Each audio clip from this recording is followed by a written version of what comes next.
Good morning, good afternoon, wherever you are coming to us from, or even good evening, some of you, I think. Great to have you back if you joined us yesterday, and welcome if you haven't. Again, my name is Ping. I am CEO of Optical Networks. Thank you for joining us, and I'm here with Thomas McGee, our sales engineer. Hi guys, how are you? Today we'll talk about the lower component of the network access. Yesterday we mentioned network access. We'll talk more about what we call the physical access, the mediums in which we can transport zeros and ones between two devices. Before we do that,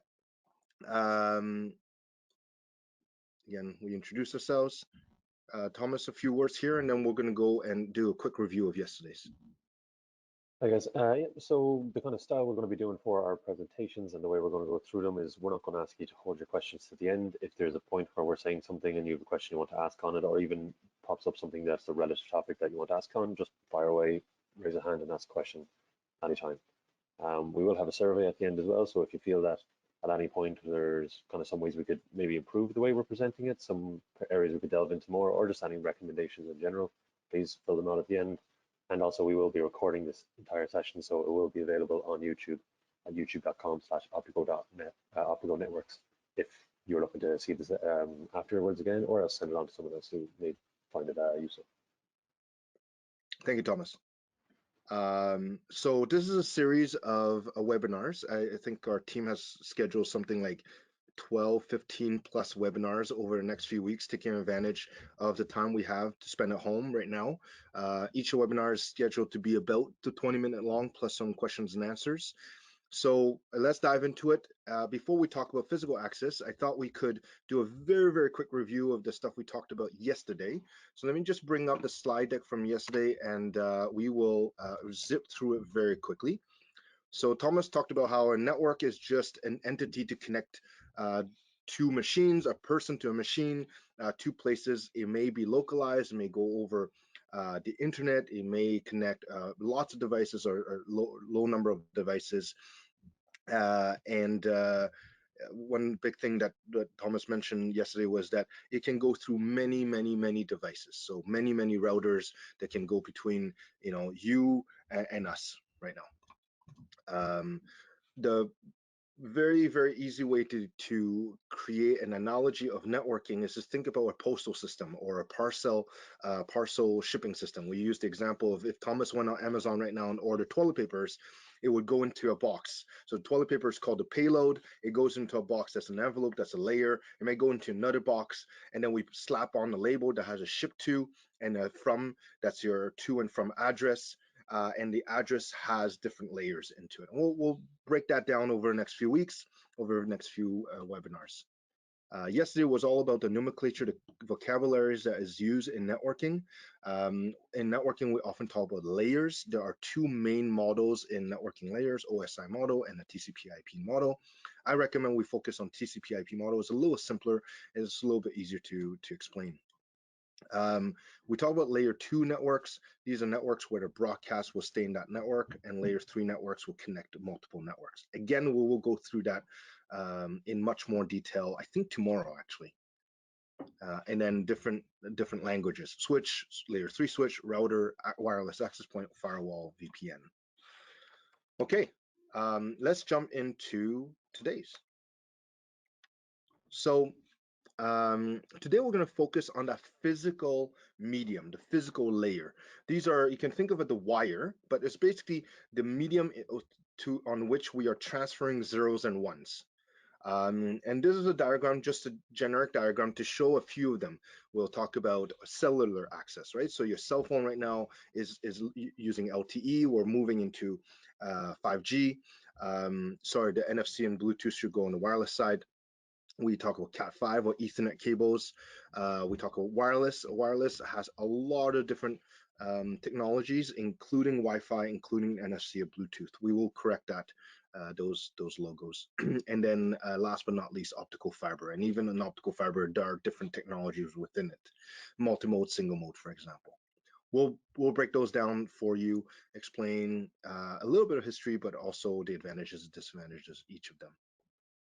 So again, we can look at these fairly easily. I apologize again. On the cellular, should be LTE and 5G. Under wireless, we're talking about Ocean. We're talking about Wi-Fi, so 802, 802.11. We're talking about Bluetooth, NFC, Bluetooth low energy, um, Zigbee, Z-Wave, all those. Oops, what did I do? And on the Ethernet side, again, Thomas will talk a little bit about the term Ethernet, but we really should be talking about copper in this case on the top left-hand side, and then optical fiber. Again, just so everyone is clear, ask your questions away. We have a team in the background that is ready there to answer your questions, and they'll push the questions to us or hold them back to the end. But don't wait till the end if you have any questions. We are going through it quickly, leaving some time for questions and answers. Okay, Thomas, off to you. Yeah, so as Ping said there, yeah, we have kind of predominantly four main types of connections that we'd be using now. So you have your Ethernet, or which probably should be called copper. So that's just our sending electricity through metal, on off, simple ones and zeros. It's probably the more common one. You're probably well used to this at this stage. I'd say everyone in every household has a couple of Ethernet cables lying around. Um, the advantages are they are very common. It is faster than wireless, kind of is the most optimal, the optimal or the best wireless connection you could have is probably going to be comparable to, at its very best, a copper connection. It also is more secure and it's more stable. It can take the cables can take quite a bit of knocking around, or can go through a bit of wear and tear, and often get quite fine. So copper, yeah, it seems to be it's very more one of the more common ones, and probably the one you're all used to seeing. The disadvantages of it are it can be heavy to install. When you get a lot of these cables running across, across a building or across any area at all, there's quite a lot of those cables can get quite heavy and quite take up quite a lot of space quite quickly. They are susceptible to electromagnetic kind of or feedback or a surge or so now and again. Some things like that can occur, and they may be expensive to install when you're running quite a lot of cables across quite a lot of distances, or if you had a switch and you want to wire into every laptop or every device in the office, it can obviously cost a bit. Are Yeah, you able thank you, to? Thomas. I think the biggest thing here to take away is that Ethernet is very well understood and very widely available in both in the product and the skills, right? You can go to many stores and buy this type of cable. Lots of people know how to crimp and install, perhaps not properly, but that knowledge is there. I think that's probably the biggest takeaway in Ethernet. It's your most common technology here. Oh, what's happening here? Sorry, 1 second. Here it is. Perfect. So fiber, as you probably all know as well, is when the newer cables that have come in more recent years. They are a lot faster. Obviously, it's able to travel. Signal is able to travel 100 times faster. It's speed of light as opposed to the speed of electricity. So you are getting messages going at a much higher rate. As a result of this, you actually do have some situations where you can, even with our PON system or Spectra, you can run a single line of fiber and have splitters coming off of that. So effectively, the network you create from that is almost a broadcast network where most messages are, in a sense, broadcast, but you have such speed and such availability from the messages that you're not going to be looking at much collisions or that actually affecting the speed of the network. So yeah, they're very fast. They can travel great distances. One of the really serious advantages that we've been able to have from having fiber instead of copper is that you're not limited to 100 meters. I think it's 300 feet in terms of the distances that you can travel before you have to get some form of booster or some box or something to relay your signal. So it is very handy in these. You can run it a kilometer or so is it getting up to those distances, and it's yeah, so it can get very handy in those senses. It is expensive to install. Fiber obviously as well does have, it is glass and it is a light. So as you can see here from the end that is on it, it's a bit more difficult, or it takes a bit more skill in order to terminate a wire, or as opposed to a copper wire where we can all kind of get a crimp, an RJ45 head, and almost finish it ourselves. So these ones, it does a lot. It is a lot more expensive to install. It is a lot more expensive to terminate. There isn't as much people might be as experienced with them. You might find that some IT people or some people who are maybe not IT, not as techy, they won't be as used to fiber, might be as familiar with it. And then finally, another advantage is the quite thin, quite light. They aren't too heavy and bulky when you're running. A lot of them are running a large number of cables, and they are relatively flexible. Now, do recognize though, whenever you are running fiber or when you are doing connections, you always want to avoid kind of folding because it is glass and you do need a certain amount of a curvature in order to make sure that we don't have a kink in the cable or a crimp there. But yes, and also optical fiber, probably the advantages or the summaries to take away are that it is lighter. When it is installed, it is faster. Can go longer distances, but it is the expense of installing it, running it, and terminating it are the the limiting factors are kind of the things you want to take into account when thinking of getting fiber. Yeah, and we'll go back to Ethernet. Just touch on one point we forgot.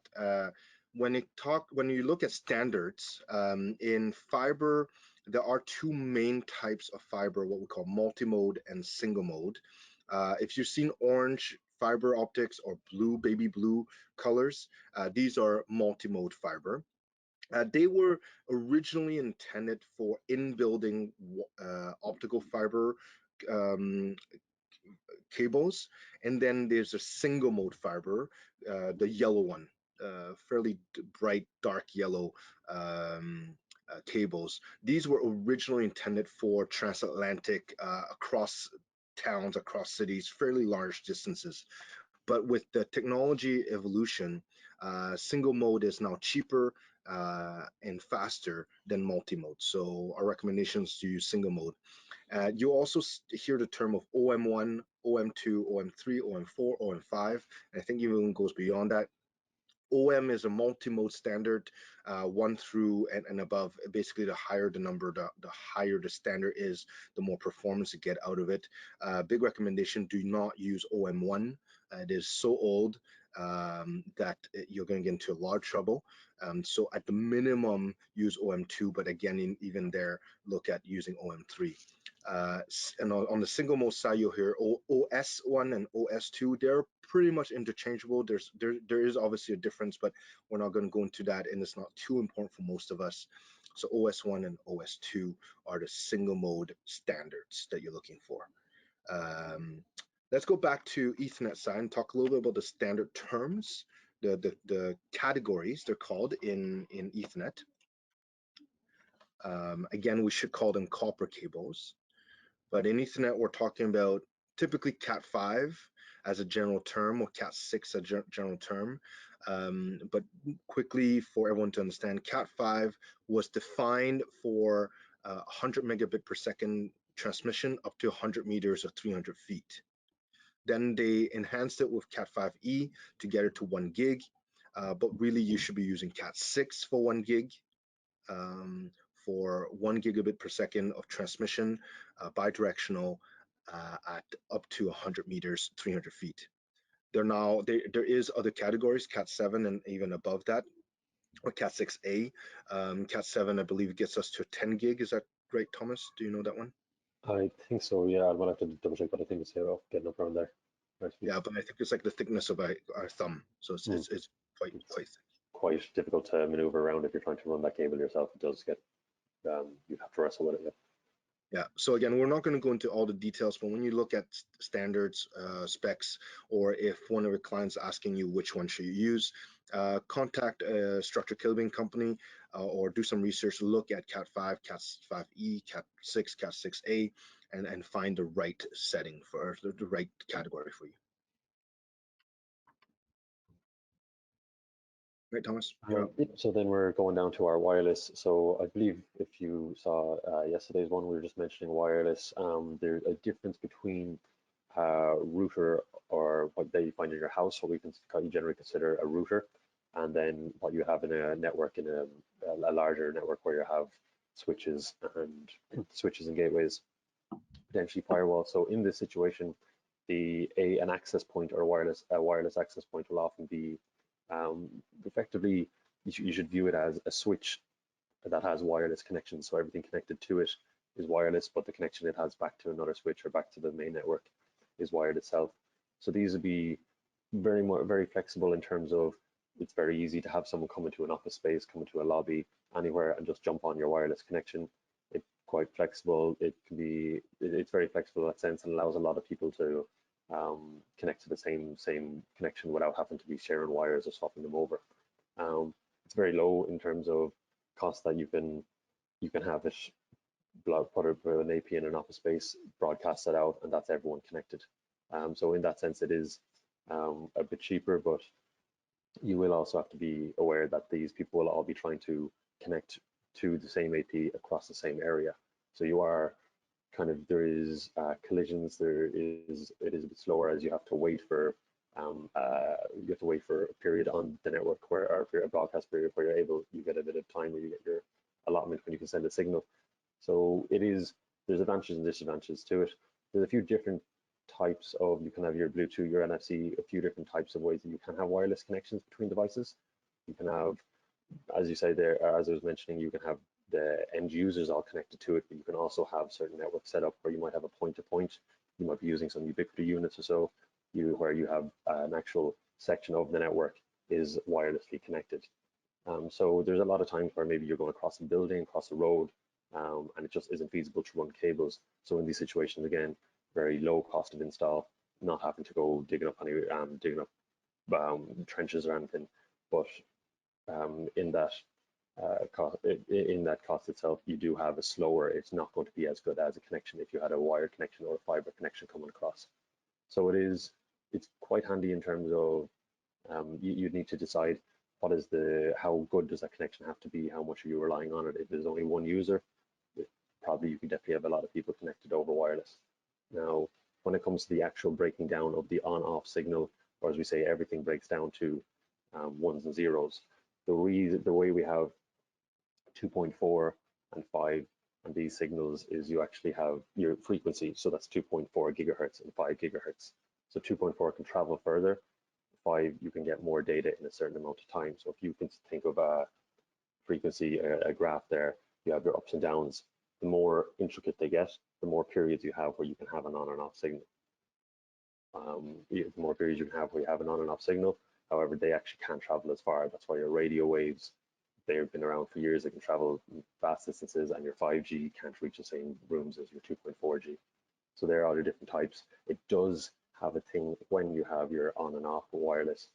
With a wired connection, it is 0101 on off. But wired, you do have a few extra bits in there because you have so many people broadcasting in the same domain or trying to connect to the same router. You don't want some collisions or interference or some signal being corrupted. So there is actually a little bit more. So you are sending more bits per information you'd be getting to your laptop as you would with a wired connection.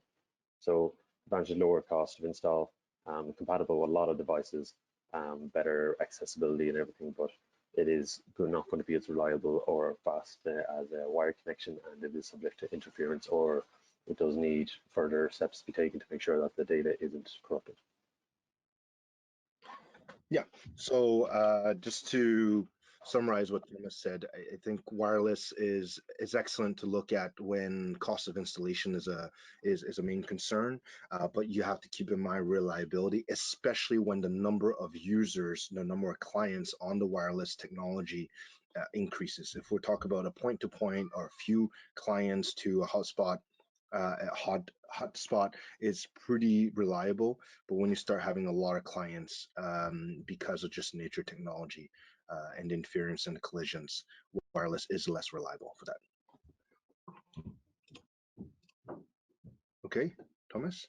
Correct. And then so we have Wi-Fi clients and hotspots. So the way we wouldn't put them in the same thing, they are two wireless connections, but as we previously mentioned, you look at the access point or what you consider your wireless, possibly your WLAN in the network, your wireless local area network to be, that would be like a switch, and the connections to your phones are a wireless connection. But that is going straight back into your network, into your access point, your switch, which is on the network. Whereas when you have a hotspot or so, your phone is actually connecting to your 4G or your 5G, your LTE. So you're going to be connecting to you're going to be connecting to satellites. You're actually getting your cell phone coverage, and you'll actually be coming back into the network. So it would be a different means of accessing it, and therefore, if you were to hotspot from there, your phone then becomes that access point, which we had just mentioned. So other devices can wirelessly connect to your phone, and then through that it'll route, but it will be connecting through your phone and going up through the signals and coming back in. So you won't actually be connected to the local area network. So that is just something that if you are in your own network, you're connecting on, maybe you had a laptop or two that are connected to your Wi-Fi, and then you use a hotspot, that is not going to actually be using the same, that's not going to be running on your network. So you might have some privileges or some things that are only allowed to people in the LAN that won't be allowed to you. So you've probably heard of 5G. That's a new form of kind of cellular that's coming out. I believe 4G is underneath the signals of about 6 gigahertz, and 5G now is going up from 30 to 300 gigahertz.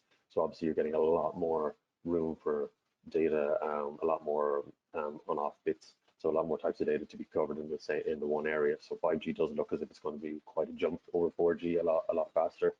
But yeah, I think the main thing to be aware of is that if you were to be using a router, or sorry, you were to be hotspotting off a phone in a network, you were going connecting up to the internet, all the routers, your satellites, and then you'll be coming back in externally into your network.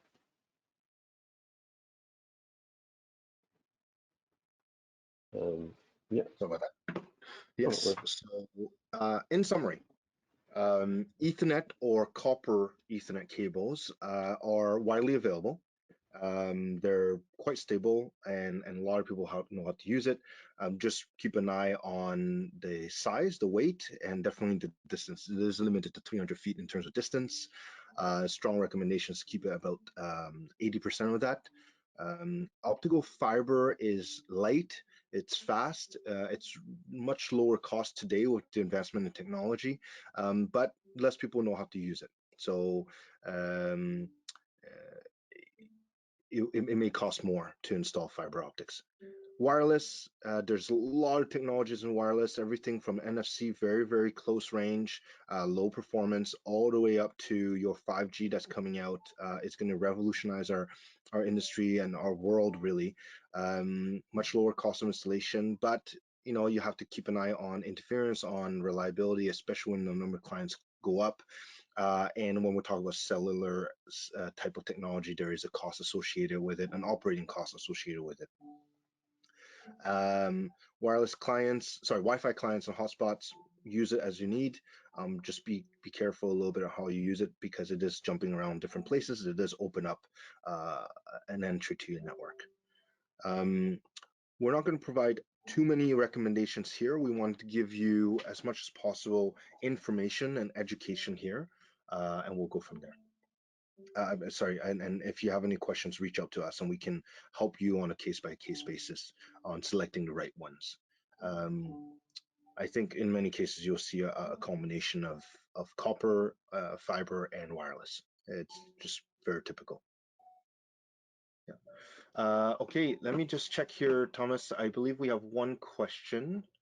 Let's see here. Oh, how to expand this? Sorry. So, talk about radius, yeah, and then yeah, I believe you mentioned there as in the distance or radius server. Has someone replied to that? So the question is, suggest some strategies on rolling out large, centrally managed Wi-Fi networks as opposed to consumer-style hotspots where you have to set up SSIDs and authentication on every single piece of hardware. Whether or not radius Wi-Fi authentication is useful for BAS, for building automation systems. Um, Um, Go ahead, Well, Thomas.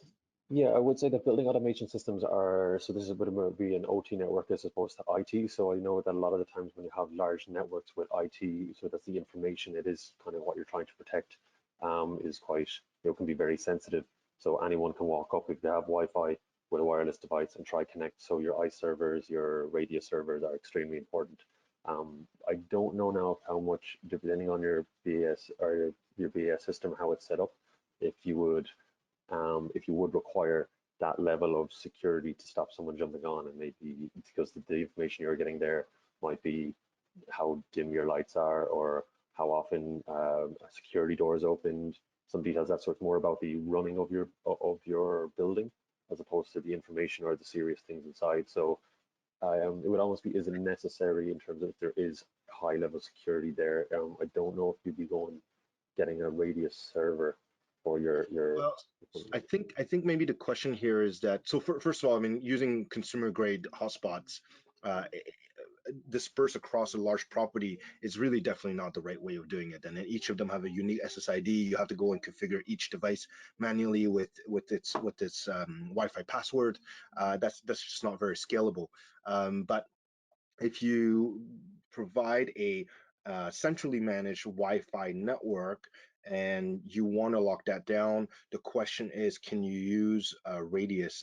I'm not an expert in radius, but I don't know how many BAS devices support it at this point, and so therefore, uh, 802.1x, for example, I I I I believe a lot of BAS devices don't yet support it, and therefore you have to fall back to a Wi-Fi password, but at least your passwords will be uniform across the entire network as opposed to different hotspots along the way.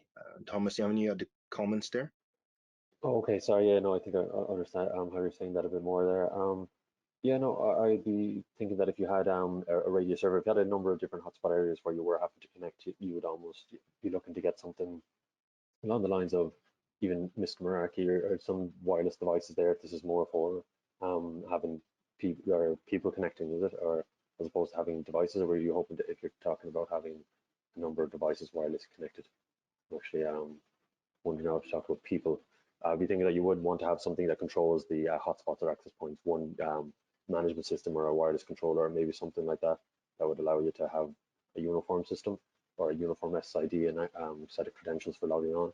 And possibly there you can look at some form of radius to go with it. But possibly if we could reach out to you after and try to discuss this even, discuss that Yeah. more. One thing I'll add is that the one big advantage of having a centralized managed network, whether it's wireless or wired, is that you can also gather information on, for example, what is connected, what is not connected. Then that way you can use that type of reporting, that type of information to audit the cybersecurity aspect of it or the quality of your network. So for the fact that everything is centrally managed and you expect 1,000 devices to be connected, and tomorrow you show up and there's 1,001, you can generate the reports, at least find out which is the last device that came online, what MAC address it is, what manufacturer it is, and then from that point of view, it's a little bit more secure from that standpoint. So definitely recommend centrally managed networks, whether it's wireless or a wired in an enterprise settings at all times. We have a second question. Um, is hotspot and access point the same concept? Is it the same?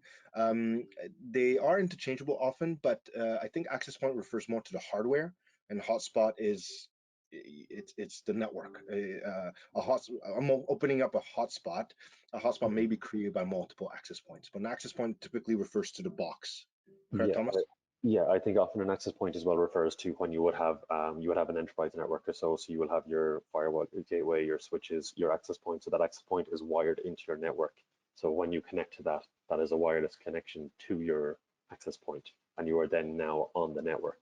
Whereas when you hotspot, what you're doing is the same wireless connection to your phone, but your phone is not wired to the rest of the network. Your phone is actually connecting cellularly. So that is its own connection distinct. You could be connected to a phone and that's hotspotting. You could go 2 miles down the road, you'll still have that connection. It is not actually related to, let's say, the business Wi-Fi at that stage. So they would be the slight difference. One is on the network of the building. One is actually just you, your phone, and your provider, which you will have to pay for. Yeah. Thank you. Okay, let's move on. If there are more questions, please don't hesitate to reach out to us. Easiest way to reach us is support@optigo.net. We are back tomorrow at 11:30 Pacific time, 2:30 Eastern time, where you will talk about VLAN, subnets. So let's go into more details at this point. Other than that, thank you very much for joining us. Thank you very much for your time. If you have any questions, please don't hesitate to reach us. And in the meantime, stay home, stay safe. Right. Thank you, Thanks so everyone. much, guys.